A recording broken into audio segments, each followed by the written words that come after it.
भंडारा जिल्ह्यातील अड्याळ वनपरिक्षेत्रात वनविभागाच्या निष्काळजीपणामुळे बिबट्याचा कहर उघडपणे सुरू असल्याचे धक्कादायक चित्र समोर आले आहे।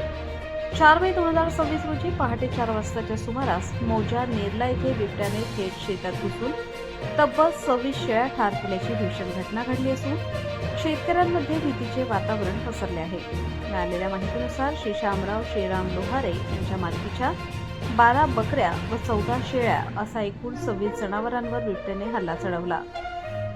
जंगलालगत असलेल्या शेतात घुसून हा हल्ला करण्यात आला, ज्यामुळे परिसरातील नागरिक अक्षरशः हादरले आहेत। घटनेची माहिती मिळताच वनपरिक्षेत्राधिकारी योगेश शर्मा, क्षेत्र सहाय्यक अधिकारी, बीटरक्षक आणि जलद बचाव पथक घटनास्थळी दाखल झाले। मृत शेळ्या व बकऱ्यांची पाहणी करून पंचनामा करण्यात आला। पशुधन विकास अधिकाऱ्यांनी मृत जनावरांचे परीक्षण केले आणि सर्व मृत प्राण्यांना खड्डा करून काढण्यात आले। दरम्यान बिबट्याचा शोध घेण्यासाठी मोहीम राबवण्यात आली।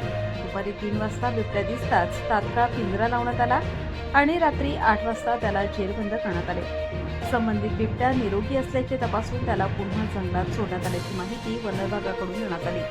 मात्र सर्वात मोठा सवाल असा की एकाच ठिकाणी इतक्या मोठ्या प्रमाणात जनावरांचा बळी गेल्यानंतरही वन विभाग आधी कुठे होता? बिबट्याचा धोका आधीपासून असताना सुरक्षेची उपाययोजना का करण्यात आली नाही? स्थानिक शेतकरी आणि पशुपालकांमध्ये प्रचंड संताप असून आमच्या जीवित व मालमत्तेची जबाबदारी कोण घेणार असा संतप्त सवाल प्रशासनाला विचारला जात आहे। शेतकऱ्यांची मागणी तात्काळ आर्थिक मदत घ्यावी, बिबट्याच्या हालचालींवर कायमस्वरूपी नियंत्रण ठेवावे, गाव परिसरात कडक सुरक्षा उपाययोजना राबवाव्यात, अन्यथा संतप्त नागरिक रस्त्यावर उतरून तीव्र आंदोलन छेडण्याचा इशारा देत आहेत। आकाश नंदागवळी, भंडारा जिल्हा प्रमुख।